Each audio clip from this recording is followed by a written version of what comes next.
Thank you to my patrons Kayla and Liam for making this video possible. What's going on YouTube? It's CALSOSCOPED back with another video.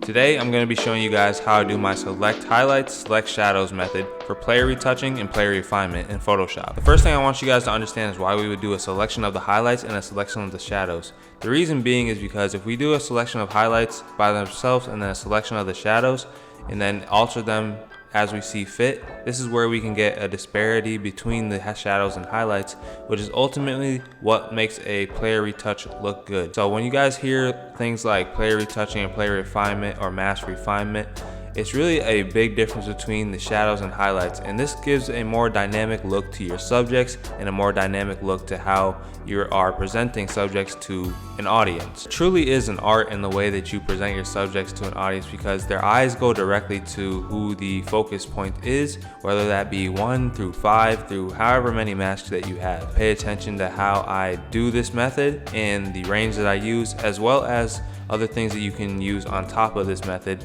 that I'll show you quickly that I have done already or will do after the select highlights, select shadows. So as you guys can see on the right here, I have this shy mask layer, and this is a camera raw filter. Okay, so with this camera raw filter, I'll show you guys what I added. If you have Topaz Labs, really go ahead and use that and don't be afraid to, but in this case I wanted to show you guys what I usually will make a difference between depending on the mask in camera raw, or if I had Topaz and just put presets on. I wanted to have some contrast here, of course, because contrast just makes your mask look a little bit more interesting. Minusing it back if you have a really saturated piece or something that already has a lot of contrast, but this didn't have as much between the shadows and highlights yet, so I brought that up. I brought my highlights down because he has a white jersey. When you have a white jersey and there's good lighting, it's already going to be bright. So if you want to have a more disparity between your shadows and highlights, definitely bring your highlights down in most cases. Too dark, so I brought some of the shadows up, dropped the whites down once again because he had a white jersey and it's a pretty bright photo. And then I brought the blacks up, which is in most cases is kind of your shadows. So brought the blacks up as well. And to add a little bit more texture to him, added some texture, added clarity, and no dehaze right now. I might actually boost that a little bit. Haze, if you think about it in terms of say you're looking at a canvas and you see like mountains in the background, or even in real life and you see mountains in the background, they're gonna be more desaturated because they're in the background, so there's gonna be more haze on them, like if you look in the distance of a landscape. Now, to do the select highlights, select shadows, you have to just be on your mask right here, and then you go to select color range. Instead of sampled colors, we're gonna go to highlights. All right, so the range that you see here, anything that is in white is what is going to be selected. All right, so you want to choose a range where you are gonna see a good amount of your highlights on the face and also on the skin. Do not worry too much about what you see on the jersey, because obviously this is a white jersey, so it's gonna be selected pretty much no matter how much you try to get a little bit of it. See, you're gonna still have a good selection. So we can always adjust that after the case. So you wanna choose a range that you see fit, and then fuzziness up here. This is the amount of feather that you're gonna get. So if there's less fuzziness, you're gonna have barely any feather, and it's gonna be a very harsh selection. It's gonna be a harsh mask. So I always bring my fuzziness up a little bit. I can always put feather on after the case as well. If I want to select a good range of highlights, I think that somewhere right here should be pretty good. And you can always come back to this if it's not what you want. So after that, press OK. Then you're going to go to this semicircle right here, and then you're gonna choose brightness and contrast. Once you choose this brightness and contrast, you're going to clip it to the mask, or you can make a adjustment layer. So what I'll do is make an adjustment layer so that I can always put the mask of this brightness and contrast in a group. So I'm gonna control click on the mask, and then I'm gonna make a new group at the top. And I'm gonna drag this mask to the top, and I'm gonna put this layer inside this group.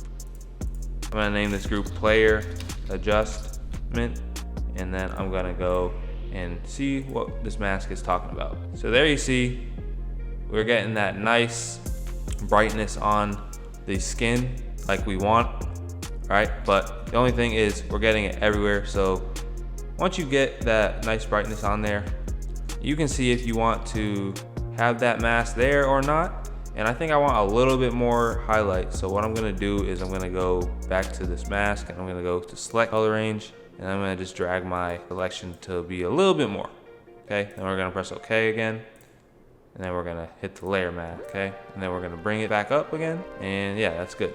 And this is obviously a little bit harsh, so I'm gonna click on the layer mask right here icon and go with feather. After that, we can do this to get rid of the highlights that are on the jersey because they are very bright. And then from there as well, you can always add a little bit more just with your own brush. Drop your flow down. If you want to make any other areas bright on this layer, and just highlight it a little bit more. Don't be afraid to take it into a manual type of deal. Always remember on layer mask that white is going to reveal and black is going to hide whatever effect you have going on. Now at this point, the mask looks pretty good. Some things that you want to do to enhance it even more is add selective color. Adjust the color of the skin with the reds. Reds and yellows are gonna be your big booster for skin tones. You're gonna want to play around your reds and yellows when you're on selective color. He is pretty saturated here, so also you can add hue and saturation and then go on your reds on the saturation and then bring it down. And the other thing you're going to want to add besides selective color on your mask is you're going to add this. And this is a key. You can press Shift F5 to bring out a 50% gray layer, put it on overlay, and then this is the dodge and burn. So dodge is going to make areas on the selection brighter, and burn is going to make areas on the selection darker. So with dodge and burn, I always go in and take my time and make sure that I bring out the highlights and I bring the shadows in. So where I see shadows, I bring them in. Where I bring highlights, I bring them out. This makes a really big disparity between the shadows and highlights, which gives a great effect for your mask. So I'm gonna go ahead and do that and show you guys the result. To switch to burn when you're actually on dodge, all you have to do is hold Alt. It will do dodge if you're on burn, and if you're on burn, it'll do dodge. Right now I'm on burn, which makes things darker, but if I hold down Alt and drag, it's gonna make it brighter. So it would be dodge.